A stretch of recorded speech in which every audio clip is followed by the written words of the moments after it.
साथियों, आप सभी का इस प्रोग्राम पर स्वागत है। यहाँ पर हम लोग जो है आगामी यूपी पीसीएस 2024 की प्रारंभिक परीक्षा के लिए विभिन्न कोचिंगों के जो टेस्ट सीरीज हैं उनको हम लोग एक एक करके यहाँ पे सॉल्व कर रहे हैं। तो आज के वीडियो में हम लोग जो है फिजिक्स वाला जो कोचिंग संस्था है इनके द्वारा जो यूपी पीसीएस 2024 के लिए सेक्शनल टेस्ट सीरीज कराई गई है उसी में से हम लोग जो इनका 5वां टेस्ट है सेक्शनल इंडियन ज्योग्राफी से संबंधित इस टेस्ट पेपर को यहाँ पर हम लोग पूरी व्याख्या के साथ कंप्लीट करेंगे। और ध्यान रखिएगा, ये जो जितने भी प्रश्न हैं ये सारे प्रश्न आपके यूपी पीसीएस के साथ साथ आपके आरओ एआरओ की परीक्षाओं के लिए तथा अन्य जो भी राज्य स्तरीय पीसीएस की परीक्षाएं उन सभी के लिए भी काफ़ी महत्वपूर्ण है। तो चलिए प्रारंभ करते हैं। इसमें आपका पहला प्रश्न है कि भारत के भूगोल के संदर्भ में निम्नलिखित कथनों पर विचार कीजिए। दो कथन दिए गए हैं। पहला है भारत का अक्षांशीय विस्तार वो 8 डिग्री 4 मिनट उत्तर से लेकर 37 डिग्री 6 मिनट उत्तरी अक्षांश से। ये पूरी तरीके से सही है, ठीक है, ये पूरी तरीके से सही है पहला कथन। वही ध्यान दीजिएगा कि ये तो आपका उत्तरी अक्षांश है, जबकि जो पूर्वी देशांतर है वो कितना है, वो आपका 68 डिग्री 7 मिनट पूर्व से लेकर के 97 डिग्री 25 मिनट पूर्वी देशांतर के मध्य में विस्तार है, ठीक है। तो पहला कथन आपका सही हो। दूसरा, भारत की स्थलीय सीमा लगभग 15,200 किलोमीटर तक विस्तारित है, ये भी सही, दोनों कथन सही है, सी ऑप्शन हो जाएगा। अगला है भारत में चट्टान प्रणाली के संदर्भ में निम्नलिखित में से कौन सा या से कथन सही है। दो कथन दिए गए हैं। पहला, धारवाड़ क्रम की चट्टानों का निर्माण आर्कियन क्रम की चट्टानों के अपरदन एवं निक्षेपण के फलस्वरूप हुआ है, ये कथन आपका सही है।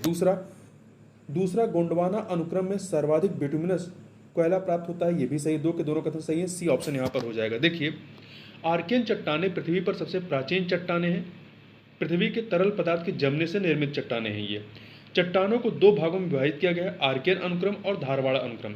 आर्कियन की चट्टानें पृथ्वी की तरल अवस्था से जमने के क्रम में निर्मित हुई हैं, जबकि धारवाड़ की चट्टानें आर्कियन चट्टानों के क्षरण और जमाव से निर्मित हुई हैं।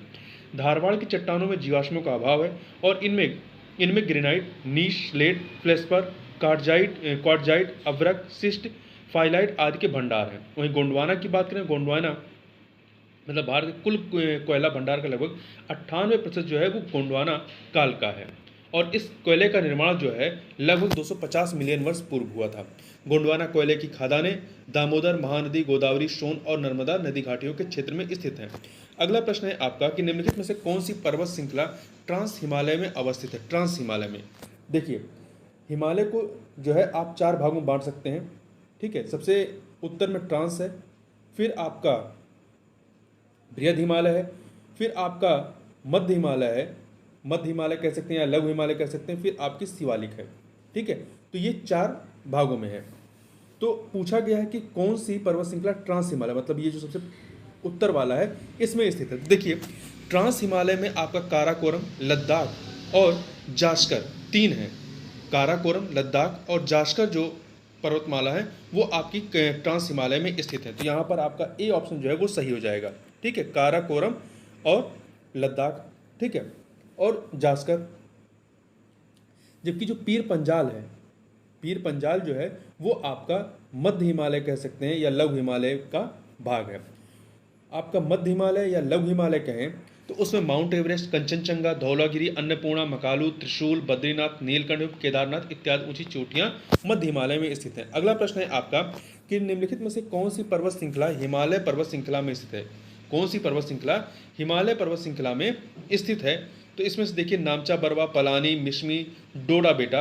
तो नामचा बरवा आपका अरुणाचल प्रदेश में है और मिश्मी, ये दोनों के दोनों ही जो है ये हिमालय पर्वत श्रृंखला के हिस्सा हैं, ठीक है।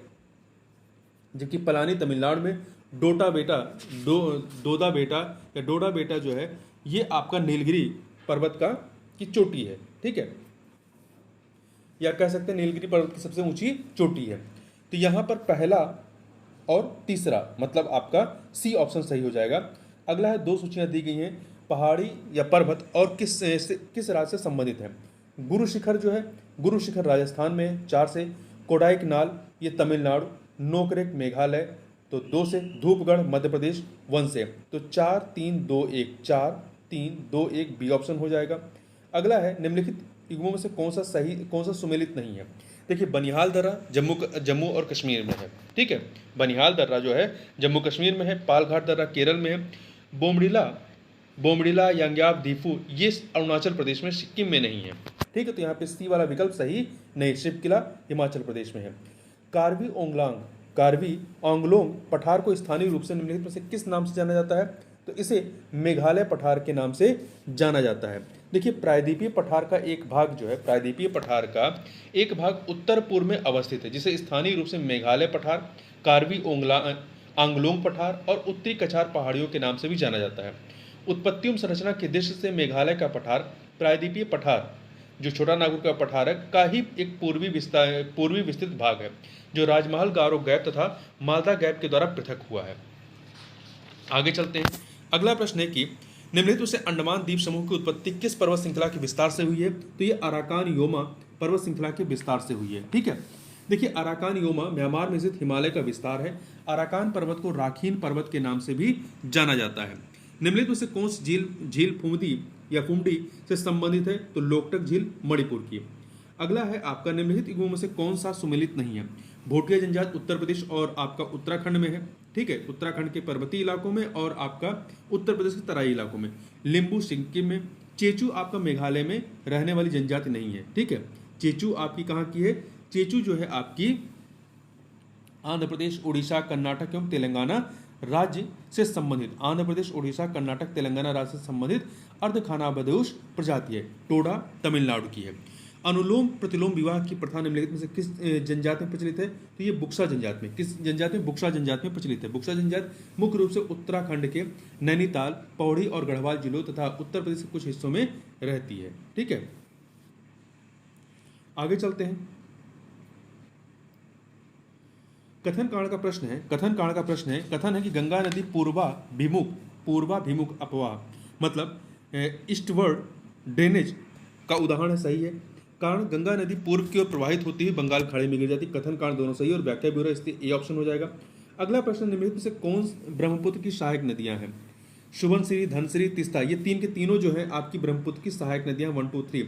इसके अतिरिक्त देखें, ब्रह्मपुत्र की सहायक नदियों में तीस्ता, कामेंग, सुबनसिरी, तीस्ता, धनसिरी और सुबनसिरी तो है ही। इसके अतिरिक्त कामेंग है, दिहांग है, दिबांग है, कामेंग है, दिहांग है, दिबांग है और लोहित भी है। ठीक है, ब्रह्मपुत्र को तिब्बत में सांगपो या सापू के नाम से जाना जाता है। अगला है, कौन सी नदी ग्रैंड ए निकट कलनई के लिए जानी जाती है, जो दुनिया की एक सबसे पुरानी जल विवर्तन संरचनाओं में से एक है, मतलब सबसे पुरानी बांध है, ये एक प्रकार का बांध है।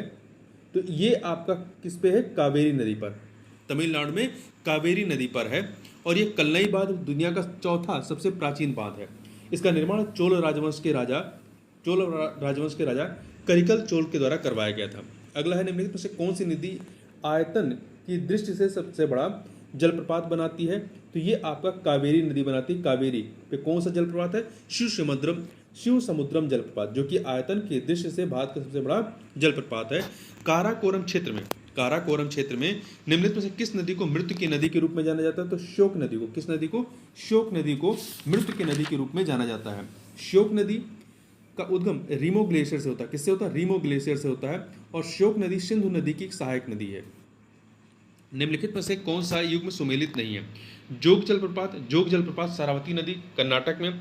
दूध सागर जलप्रपात जो है ये नर्मदा नदी पर नहीं है। दूध सागर जलप्रपात ये गोवा में है, गोवा के पश्चिमी घाट में। और यह मांडवी नदी पर है। मांडवी नदी पर गोवा और कर्नाटक की सीमा पर स्थित है दूध सागर जलप्रपात। ठीक है, यहाँ पे बी वाला सही नहीं है। चित्रकूट जलप्रपात आपका छत्तीसगढ़ में है, इंद्रावती नदी पर। शिव समुद्रम जलप्रपात कावेरी नदी पर है। अगला है, 2 सूचियां हैं, झील और स्थित। अष्टमुडी झील कहाँ पे है? ये आपका केरला में। 3 से मिलाई हुसैन सागर झील जो है हुसैन सागर तेलंगाना में। 4 से मिलाई कोल्लेरू आंध्र प्रदेश में। 2 से सांभर झील राजस्थान में। 1 से मिला दीजिए, तो 3, 4, 2, 1 ए ऑप्शन हो जाएगा। कोडाइकनाल झील के संदर्भ में निम्नलिखित कथनों पर विचार कीजिए। 3 कथन है। पहला, यह एक कृत्रिम झील है। सही है। कोडाइकनाल झील एक खारे पानी की झील है, नहीं, ये ताजे पानी की झील है, खारे पानी की झील नहीं है। तो पहला सही है, दूसरा गलत है। तीसरा है, तमिलनाडु में स्थित है, ये भी सही है। ठीक है, तमिलनाडु के डिंडीगुल जिले में स्थित है और इसका निर्माण 1863 में मदुरै के तत्कालीन कलेक्टर सर बेरे हेनरी लेविंगेन द्वारा करवाया गया था। ठीक, तो पहला और तीसरा कथन सही है, दूसरा गलत है, तो सी ऑप्शन हो जाएगा। अगला है भारत में शीतकालीन मानसून के प्रवाह की सामान्य दिशा क्या होती है? उत्तर पूर्व से दक्षिण पश्चिम। शीतकालीन मानसून की बात कर रहे हैं, उत्तर पूर्व से दक्षिण पश्चिम, जो कि ग्रीष्मकालीन मानसून की दिशा क्या होती है? दक्षिण पश्चिम से उत्तर पूर्व। अगला है भारत की गंगा के मैदानी इलाकों में तेज हवाओं और मूसलाधार बारिश को स्थानीय स्तर पर किस नाम से जाना जाता है? तो इसे काल बैशाखी कहते हैं, काल बैशाखी। इसे नॉर्वेस्टर भी कहते हैं। जबकि आम्र वर्षा जो है, आम्र वर्षा वह होती है जो मानसून आने से पूर्व होती है। आम्र वर्षा मुख्य तौर पर केरल, कर्नाटक तथा साथ ही तमिलनाडु और पुडुचेरी के कुछ भागों में भी प्रभावी होती है। वहीं कॉफी ब्लॉसम की बात करें तो यह गर्मियों की बारिश या प्री मानसून कॉफी बागानों के फलने फूलने में सहायक होती है। आगे बात करते हैं, अगला है कि दो कथन दिए गए। कथन कारण का प्रश्न है। कथन है, बंगाल की खाड़ी में उच्च तापमान से निर्मित निम्न दाब के कारण अधिक चक्रवात उत्पन्न होते हैं। सही है। यहाँ से उठने वाले चक्रवात दक्षिणावर्त दिशा में घूमते नहीं, वामावर्त दिशा में घूमते हैं। ठीक है, वामावर्त दिशा में घूमते हैं, इसलिए कथन तो सही परंतु कारण गलत है, इसलिए सी ऑप्शन हो जाएगा। भारत में उष्णकटिबंधीय चेरनोजम मृदा का निर्माण निम्नलिखित में से किसके अपक्षय के द्वारा होता है? तो ये आपका बेसाल्ट लावा के अपक्षय के माध्यम से होता है, बेसाल्ट लावा के अपक्षय से होता है। देखिए, काली मिट्टी को रेगुर, कपासी मृदा, उष्णकटिबंधीय काली मिट्टी और उष्णकटिबंधीय चेरनोजम आदि नामों से भी जाना जाता है। ठीक है, तो जो आपका उष्णकटिबंधीय चेरनोजम है, ये कौन सी है? काली मृदा है। भारत में रेगुर मृदा का निर्माण बेसाल्ट लावा के अपक्षय और अपरदन के कारण होता है। ये मिट्टी दक्कन ट्राइब के ऊपरी भागों में पाई जाती है, विशेष रूप से महाराष्ट्र, मध्य प्रदेश, गुजरात, आंध्र प्रदेश और कर्नाटक में इसकी उपस्थिति है। लेटराइट मिट्टी के लिए निम्नलिखित में से कौन सा कथन सही नहीं? पहला, इसका रंग सामान्यतः लाल होता है। सही है। इस मिट्टी की उर्वरता अधिक होती है, इसकी उर्वरता कम होती है। ठीक है, तो बी विकल्प गलत है। लेटराइट मिट्टी उच्च तापमान और भारी वर्षा वाले क्षेत्रों में विकसित होती है। सही है।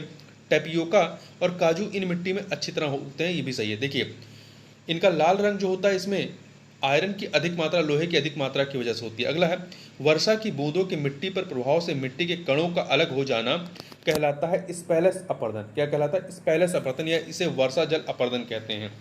जबकि जो परतदार अपरदन या आपका कह सकते हैं शीट अपरदन होता है। पहला शीट अपरदन क्या होता है? जब मिट्टी वर्षा के जल के साथ बहने लगती है, जब मिट्टी जो है वर्षा के जल के साथ बहने लगती है तो शीट अपरदन कहते हैं। वहीं रील अपरदन क्या होता है? रील अपरदन या क्षुद्र सरिता, जब मिट्टी में छोटी और उथली नालियां निर्मित हो जाती हैं।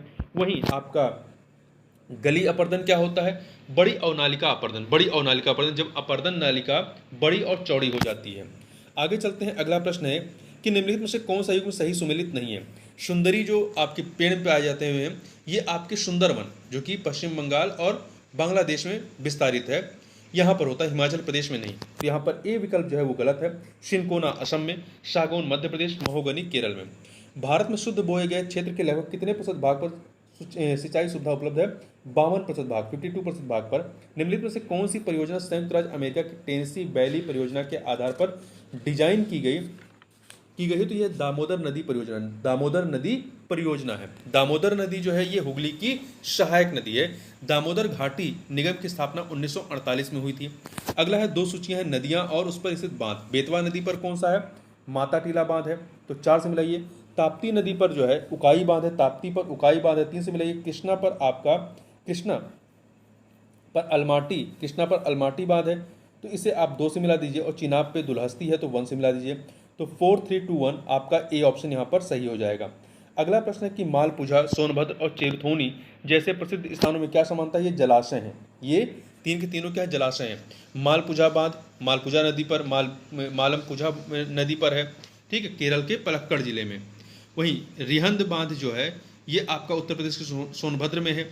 चेरुथोनी बांध जो है पेरियार नदी पर स्थित है, यह केरल के इडुक्की जिले में है। आगे चलते हैं, अगला प्रश्न है कि उर्वरक के उपयोग से संबंधित भारत में मृदा स्वास्थ्य कार्ड योजना का प्राथमिक उद्देश्य क्या रहा है? किसानों को मृदा पोषक तत्व की स्थिति के बारे में जानकारी प्रदान करना। निम्नलिखित युगों से कौन सा एक सुमेलित नहीं है? क्रांति और संबंधित उत्पाद। सुनहरी क्रांति का संबंध बागवानी और साहस से है। काली क्रांति का संबंध पेट्रोलियम से है। ग्रे क्रांति का संबंध तिलहन से नहीं है। ग्रे क्रांति का संबंध उर्वरक उत्पादन से, फर्टिलाइजर प्रोडक्शन से है। तो यहाँ पर सी वाला ऑप्शन विकल्प जो है गलत है। तिलहन से संबंधित जो क्रांति वो पीली क्रांति है, क्या? येलो रिवोल्यूशन है। नीली क्रांति मछली उत्पादन। अगला है, निम्नलिखित में से कौन गेहूं का कवक रोग है? गेहूं का कवक रोग है, मतलब फंगल डिजीज है। तो करनाल बंट रोग जो कि टिलेटिया इंडिका नामक कवक के कारण होता है। फ्यूजेरियम हेड ब्लाइट रोग, ये भी आपका गेहूं की पपड़ी या ईयर ब्लाइट के रूप में जाना जाता है, जिससे गेहूं का ऊपरी भाग समय से पहले सूखने लगता है। ठीक है, तो ये भी आपका कवक रोग है। वहीं पीला रतुआ रोग या येलो रस्ट, देखिए आपका रतुआ रोग भी गेहूं की फसल का एक कवक रोग है। रतुआ रोग जो होता है आपका, रस्ट रोग जो होता है वो 3 प्रकार का होता है। पीला रतुआ मतलब येलो रस्ट हो गया, भूरा रतुआ ब्राउन रस्ट और ब्लैक रस्ट। ठीक है, 3 प्रकार के रस्ट होते हैं। नरेंद्र शुष्क सम्राट किस फसल की किस्म है? यह धान की फसल है। इसके अतिरिक्त बर्नीदीप, नरेंद्र शंकर, नरेंद्र शुष्क सम्राट, लालमती, ये सभी धान की किस्में हैं। अगला है, 2 कथन दिए गए हैं यहाँ पर, बताना इनमें से कौन सा सही है। पहला, महाराष्ट्र उष्णकटिबंधीय क्षेत्र में स्थित है इसलिए गन्ने की फसल की उत्पादकता अधिक है, सही है। उत्तर प्रदेश उपोष्णकटिबंधीय क्षेत्र में स्थित है इसलिए गन्ने की फसल की उत्पादकता कम है। देखिए, उत्तर प्रदेश उपोष्णकटिबंधीय क्षेत्र में स्थित है, ये तो है सही है, परंतु इसलिए गन्ने की फसल की उत्पादकता कम है, ये कारण गलत है। यहाँ पर पहला कथन ही आपका सही है, दूसरा गलत है, इसलिए ए ऑप्शन हो जाएगा। निम्नलिखित में से कौन सा कथन जो है वो सही नहीं है? भारत का दूसरा सबसे बड़ा कृषि आधारित उद्योग जो है वो चीनी उद्योग है, ये कथन सही है। भारत में गन्ने की खेती के अंतर्गत सर्वाधिक भूमि उत्तर प्रदेश में, ये भी सही है। भारत में गन्ना प्रजनन संस्थान, ये हैदराबाद में नहीं, भारत में गन्ना प्रजनन संस्थान कोयम्बटूर में है, कोयम्बटूर तमिलनाडु। इसकी स्थापना 1912 में की गई थी। ठीक है, तो ये हैदराबाद में नहीं है, सी ऑप्शन गलत हो जाएगा। दक्षिण भारत में गन्ने की उच्च उत्पादकता पाई जाती है। जूट की खेती के बारे में निम्नलिखित में से कौन सा कथन गलत है? 4 विकल्प दिए गए। जूट रबी की फसल है, नहीं, जूट जो है ध्यान रखिएगा, जूट जो होता है आपका वो खरीफ की फसल है। किसकी फसल है? खरीफ की फसल है, तो पहला कथन आपका गलत होगा। दूसरा, जूट को भारत का एक सुनहरा रेशा कहा जाता है, गोल्डन फाइबर कहते हैं, सही है। मेस्टा जूट की एक किस्म है, ये भी सही है। भारत का सबसे बड़ा जूट उत्पादक राज्य पश्चिम बंगाल है, ये भी सही है। भारत में कोकिंग कोयले का अधिकांश भंडार कहाँ पाया जाता है? तो ये झारिया कहाँ पे है? झारखंड में है। ठीक है, झारखंड के धनबाद जिले में स्थित है। अगला है, यहाँ पे 2 सूचियाँ हैं, कोयला क्षेत्र और स्थिति। देखिए, नामचिक कोयला क्षेत्र कहाँ पे? नामचिक आपका अरुणाचल प्रदेश 2 से मिलेगी। लालमटिया जो है आपका झारखंड 3 से मिलेगी। तंदूर जो है, तंदूर तेलंगाना में, तंदूर तेलंगाना आप इसको 4 से मिला दीजिए। झिलमिली आपका छत्तीसगढ़ से 1 से मिला दीजिए, तो आपका हो जाएगा 2341 ए ऑप्शन। फिर से देख लीजिए, नामचिक जो है अरुणाचल प्रदेश, लालमटिया झारखंड, तंदूर जो है आपका, तंदूर ये आपका तेलंगाना में है, तंदूर आपका कहाँ पे? तेलंगाना, झिलमिली आपका छत्तीसगढ़। अगला प्रश्न है कि निम्नलिखित में से तेल रिफाइनरियों का कौन सा युग्म राज्य से मेल नहीं खाता? नागपट्टिनम तेलंगाना में नहीं है, नागपट्टिनम कहाँ पे है? तमिलनाडु में। नागपट्टिनम जो तेल रिफाइनरी है ये तेलंगाना में नहीं तमिलनाडु में है, तो पहला गलत होगा। नुमालीगढ़ और असम में है। तातीपाका जो है, तातीपाका आंध्र प्रदेश में है, और कोयली जो है गुजरात में। निम्नलिखित में से कौन सा कथन सही नहीं है? 4 कथन है। भारत में क्रोमाइट का सबसे बड़ा उत्पादक राज्य उड़ीसा है, सही है। भारत में चांदी का सबसे बड़ा उत्पादक राज्य राजस्थान, ये भी सही है। भारत में जिप्सम का सबसे बड़ा उत्पादक राज्य आंध्र प्रदेश से, गलत है। भारत में जिप्सम का सबसे बड़ा उत्पादक राज्य राजस्थान है। वहीं भारत में मैंगनीज का सबसे बड़ा भंडार उड़ीसा में है। गार्नेट का निर्माण निम्नलिखित में से किस प्रकार की चट्टानों के रूपांतरण से हुआ है? तो अग्नेय चट्टानों के रूपांतरण से हुआ है। ठीक है, अग्नेय चट्टानों के रूपांतरण से हुआ है। अगला, निम्नलिखित से भारत में पहला भारी जल संयंत्र कहाँ शुरू किया गया था? तो पंजाब में 1962 में, अगस्त 1962 में, नागल पंजाब में। ठीक है, बाद में वर्ष 2002 में इसे बंद कर दिया गया था।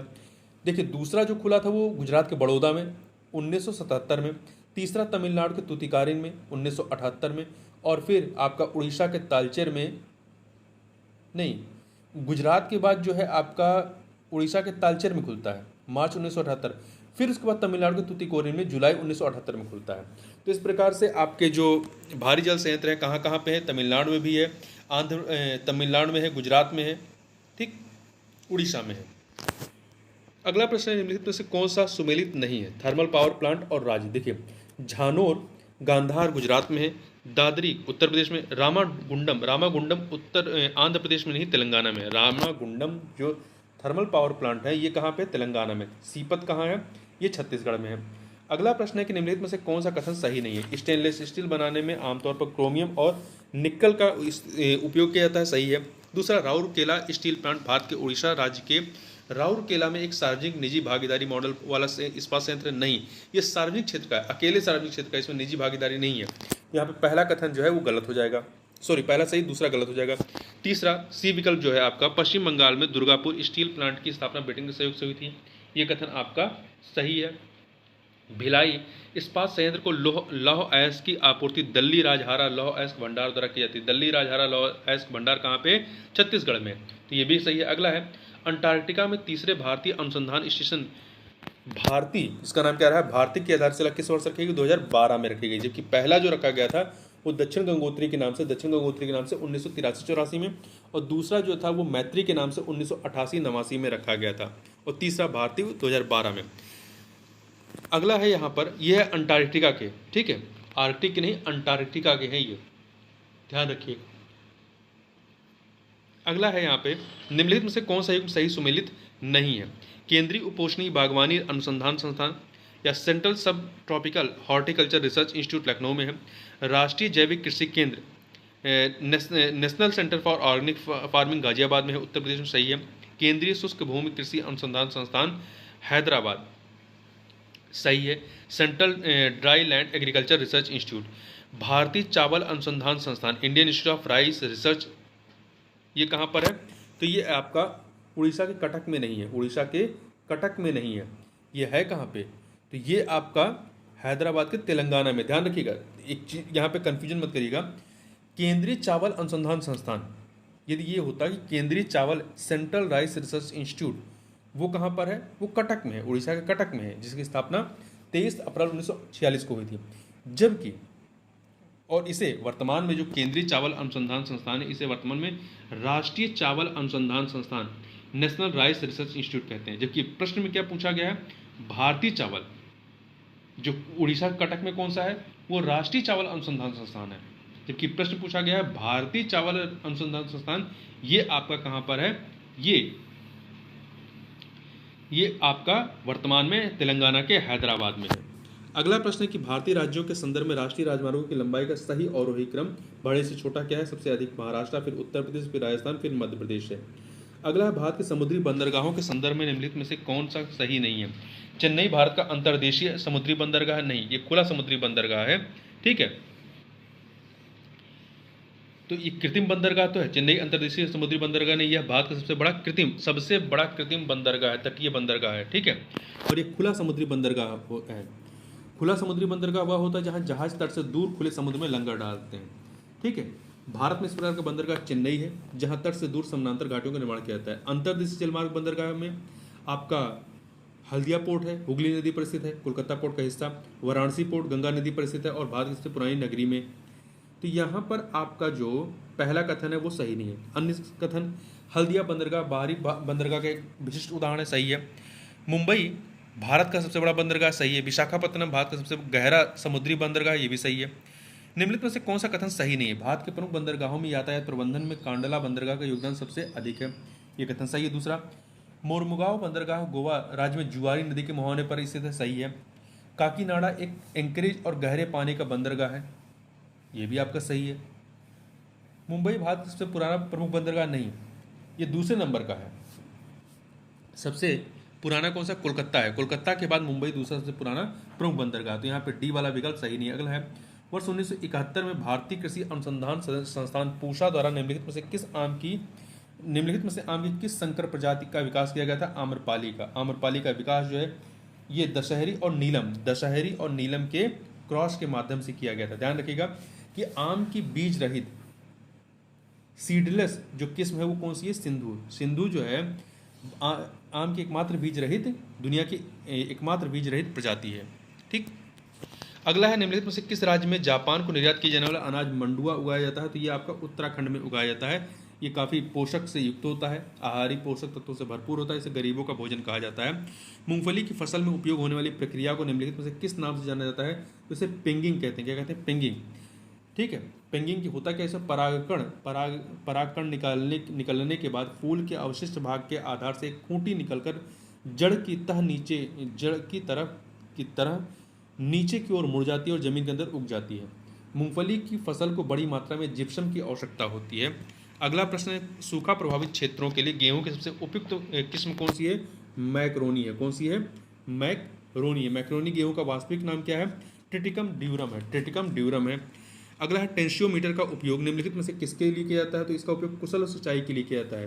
फसल सिंचाई की आवश्यकता को इंगित करने के लिए। अगला है कथन कांड का प्रश्न है, पहाड़ी क्षेत्रों में ऊंचाई बढ़ने के साथ साथ जैव विविधता में कमी आती है। सही है।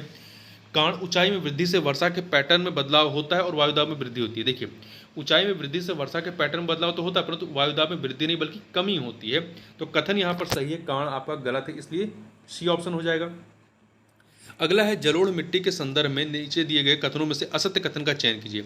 इसकी जल धारण क्षमता सबसे अधिक होती है। सही है। इसमें फास्फोरस प्रचुर मात्रा में होता है लेकिन पोटास कम होता है। ये गलत लिखा, उल्टा लिखा है। जो जलोढ़ मिट्टी होती है इसमें पोटास अधिक होता है, परंतु फास्फोरस कम होता है। तो यहाँ पे बी विकल्प सही नहीं है। सी, जलोढ़ मिट्टी में गाद, रेत, मिट्टी और बजरी पाई जाती है। वहीं डी, जलोढ़ मिट्टी का रंग हल्के भूरे रंग से लेकर के गाढ़े भूरे रंग का हो सकता है। अगला प्रश्न है कि भारत में सर्वाधिक औसत वर्षा वाला स्थान मासीराम कहाँ स्थित है? तो ये खासी पहाड़ियों में। कहाँ पर? खासी पहाड़ियों में। मासीराम खासी पहाड़ियों की दक्षिणी श्रृंखला में स्थित है, जहाँ पूरी दुनिया में सबसे अधिक वर्षा होती है। ठीक है। और यह है कहाँ? मेघालय में। निम्नलिखित में से कौन सी नदी सतपुड़ा और विंध्याचल पर्वत श्रृंखलाओं के बीच बहती है? तो नर्मदा नदी। इसके मतलब नर्मदा के उत्तर में विंध्याचल है और दक्षिण में सतपुड़ा है, और इसके बीच रिफ्ट वैली, इससे होकर नर्मदा नदी प्रवाहित होती है। हिमालयी नदियों के बारे में निम्नलिखित में से कौन सा या से कथन सत्य है? पहला, हिमालयी नदियां प्रकृति में सदा नीरा होती हैं। सही है। कुछ हिमालयी नदियों के मार्ग में परिवर्तन होता है जिससे विसर्प प्रवाह का निर्माण होता है। दो के दोनों कथन सही है, सी ऑप्शन हो जाएगा। निम्नलिखित में से कौन सी नदी हिमालय के उत्तर से निकलती है? तो सिंधु, सतलुज, ब्रह्मपुत्र, गंगा। तो सिंधु, सतलुज और ब्रह्मपुत्र ये तीनों जो है आपकी हिमालय के उत्तर से निकलती है। तो 1 2 3 बी ऑप्शन हो जाएगा। गंगा जो है आपका ये हिमालय के उत्तर से नहीं निकलती। थोड़ा देखिए हिमालयी नदियों को ट्रांस हिमालयन नदियों और हिमालयी नदियों को दो भागों में बांटते हैं, ट्रांस हिमालयन नदियाँ और हिमालयी नदियाँ, जिसे दो उप समूहों में विभाजित किया गया है। ट्रांस हिमालयन नदियाँ हिमालय के उत्तर से निकलने वाली नदियाँ, जैसे कि आपका सिंधु है, सतलज है, ब्रह्मपुत्र, जबकि हिमालयी नदियाँ हिमालय से निकलने वाली नदियाँ, जैसे कि गंगा, यमुना और उसकी सहायक नदियाँ। तो इस प्रकार से आपका हिमालय के उत्तर से निकलने वाली नदियों में सिंधु, सतलुज और ब्रह्मपुत्र है, परंतु गंगा इसमें नहीं है। गंगा हिमालय से निकलने वाली नदियां हैं। आगे चलते हैं। यहाँ पर अगला प्रश्न है कि शहरी सीमा के भीतर भारत का सबसे बड़ा राष्ट्रीय उद्यान कौन सा है? तो यह है संजय गांधी राष्ट्रीय उद्यान। संजय गांधी राष्ट्रीय उद्यान, इसे बोरीवली राष्ट्रीय उद्यान भी कहते हैं, महाराष्ट्र के मुंबई में है। ठीक है। अगला है भारतीय क्षेत्र में स्थित प्रसुप्त ज्वालामुखी द्वीप कौन सा है? प्रसुप्त की बात कर रहे हैं। ठीक है, मतलब डोरमेंट, अभी तो शांत है पर कभी भी ये क्या हो सकता है? सक्रिय हो सकता है। ठीक है। तो ये कौन सा है? नरकोंडम है, जबकि बैरन जो है ये एक्सटिंक्ट है, मृत ज्वालामुखी है। अगला है ला नीना के संदर्भ में निम्नलिखित में से कौन सा या से कथन सत्य है? 3 कथन दिए गए। ला नीना भारत और दक्षिण पूर्व एशिया में भारी मानसून का कारण बनता है। सही है। दूसरा, इसकी घटनाएं 2 से 7 वर्ष की अवधि में अनियमित रूप से होती नहीं, इसकी घटनाएं 1 से 3 वर्ष की अवधि में अनियमित रूप से होती है। तो दूसरा कथन गलत है। तीसरा, ला नीना की घटना मछली पकड़ने के लिए व्यवहारिक होती है, यह कथन आपका सही है, पहला और तीसरा। देखिए, एल नीनो की घटना के परिणाम स्वरूप निम्नलिखित में से किस महासागरीय क्षेत्र में निम्न वायुदाब की स्थिति उत्पन्न होती है? तो पूर्वी प्रशांत महासागर में होती है। देखिए, अल नीनो के कारण पूर्वी उष्णकटिबंधीय प्रशांत महासागर में तटीय जल गर्म हो जाता है, इसलिए निम्न वायु सतह दबाव की स्थिति उत्पन्न होती है। अगला, निम्नलिखित में से कौन सा ग्लेशियर उत्तराखंड में स्थित है? तो चोराबाड़ी जो है ये उत्तराखंड के रुद्रप्रयाग जिले में केदारनाथ मंदिर के उत्तर में स्थित है। ठीक है। गांधी सरोवर झील का निर्माण इसी ग्लेशियर के पिघलने से हुआ। वहीं मिलाम जो ग्लेशियर है वो उत्तराखंड के कुमाऊं क्षेत्र में स्थित मुख्य ग्लेशियर है, और शारदा नदी या काली गंगा नदी जो है वो मिलाम ग्लेशियर से निकलती है। अगला प्रश्न है कि निम्नलिखित में से किस घाटी को हॉट स्प्रिंग के नाम से जाना जाता है? तो ये युमथांग घाटी को हॉट स्प्रिंग के नाम से भी जाना जाता है। युमथांग घाटी कहाँ पे है? सिक्किम में। सिक्किम की राजधानी गंगटोक से लगभग 149 किलोमीटर है। सांगला घाटी जो आपका ए विकल्प में है, सांगला घाटी कहाँ है? ये हिमाचल प्रदेश के किन्नौर में है। जो सांगला घाटी या पर्वत चोटियों और बसपा नदियों से घिरा हुआ है। वहीं मरखा घाटी बी विकल्प में जो है मरखा घाटी जो है ये केंद्र शासित प्रदेश लद्दाख की एक प्रसिद्ध घाटी है। वहीं नेलांग घाटी ये कहाँ पे है? उत्तराखंड में। ध्यान रखिएगा, आपका जो युमथांग घाटी है ये कहाँ पर? युमथांग घाटी ध्यान रखिएगा सिक्किम में है। इसे हॉट स्प्रिंग के नाम जानते हैं। शांगला घाटी, शांगला घाटी जो है आपका कहाँ पे है, हिमाचल के किन्नौर में है। मरखा घाटी जो है ये केंद्र शासित प्रदेश लद्दाख में है। और नीलांग घाटी जो है ये उत्तराखंड में है। ठीक। दक्षिण भारत की सबसे ऊंची चोटी निम्नलिखित में से किस राज्य में स्थित है, तो ये है केरल में। कहाँ पर है, केरल में। अन्नामुडी या अन्नाईमुडी जो कि अन्नामलाई पहाड़ियों की सबसे ऊंची चोटी भी है, दक्षिण भारत की सबसे ऊंची चोटी है, ये केरल में स्थित है। अगला है, भारत में जनसंख्या के वितरण के संदर्भ में निम्नलिखित में से कौन सा ऐसे कथन सत्य है। 3 कथन है। मानव बस्ती का पैटर्न, मतलब भारत में जनसंख्या के वितरण को क्या क्या प्रभावित करता है, तो मानव बस्ती का पैटर्न, जलवायु और सांस्कृतिक कारक और स्थायी कृषि का विकास, ये तीन के तीनों ही इसे प्रभावित करते हैं। तो 1 2 3 डी ऑप्शन हो जाएगा। भारत में जारवा जनजाति के निवास स्थान कहाँ पे है, अंडमान निकोबार द्वीप समूह। मुख्यतः ये मध्य और दक्षिण अंडमान द्वीप समूह पे निवास करते हैं। ठीक है। और ये अर्ध खानाबदोश और पृथक जीवन शैली को जीने वाले लोग होते हैं, या जनजाति है। अगला है, भारतीय मानक समय की मध्याह्न रेखा, इंडियन स्टैंडर्ड टाइम की जो मध्याह्न मेरिडियन है की रेखा कितने राज्यों से होकर गुजरती है, 5 राज्यों से। अब ये 5 राज्यों से, तो सी विकल्प हो जाएगा। ये 5 राज्यों के नाम आप याद रखिएगा। अब ये 5 राज्य कौन से हैं, तो आपका उत्तर प्रदेश, फिर मध्य प्रदेश है, फिर छत्तीसगढ़ है, फिर आपका उड़ीसा है, फिर आपका आंध्र प्रदेश है। ठीक है।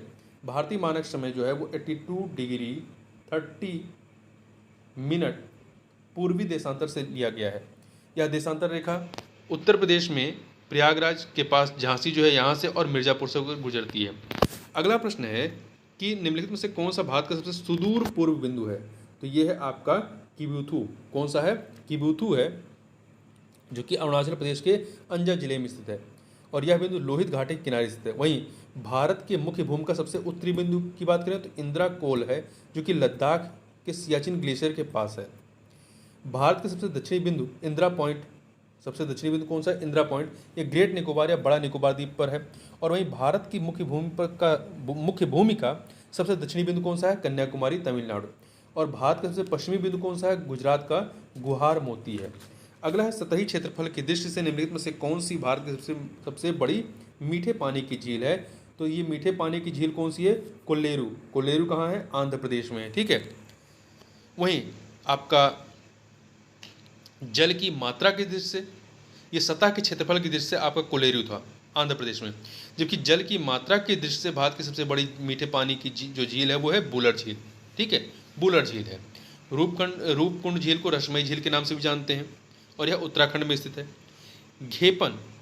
घेपन झील कहाँ है, घेपन झील, बर्फ से ढकी घेपन झील हिमाचल प्रदेश के लाहौल स्पीति जिले में है। अगला, निम्नलिखित में से कौन सा क्षेत्र और नालिका अपर्दन के प्रभाव का सर्वाधिक उपयुक्त उदाहरण है, तो यह है आपका चंबल घाटी। अगला कथन है कि निम्नलिखित में से कौन सा कथन सही नहीं है। पहला, भारत में सबसे अधिक मवेशी पश्चिम बंगाल में पाए जाते हैं। भारत में सबसे अधिक मवेशी पश्चिम बंगाल में नहीं, जो आपका पशुधन जनगणना 2011 हुई थी उसके माध्यम से ये बात की जा रही है। ठीक है, तो पश्चिम बंगाल में पाए जाते हैं। भारत सबसे अधिक जो मवेशी हैं वो पश्चिम बंगाल में, सही है।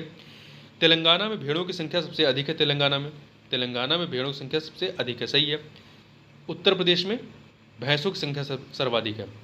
भारत में सबसे अधिक पशु घनत्व बिहार राज्य में है। पशु घनत्व कहाँ पे, बिहार राज्य में, ये भी आपका सही है। वर्ष 2019 में कुल पशुधन के मामले में मध्य प्रदेश शीर्ष स्थान पर आया नहीं, शीर्ष स्थान पर उत्तर प्रदेश है, फिर राजस्थान और तीसरे पे आपका मध्य प्रदेश है। इस प्रकार से यहाँ पर हम लोगों ने इस पूरे प्रश्न को, जो कि 75 प्रश्न इसमें थे, इसको हम लोगों ने कंप्लीट किया। तो इस वीडियो में बस इतना ही, मिलते हैं नेक्स्ट वीडियो में। तक के लिए बहुत बहुत धन्यवाद।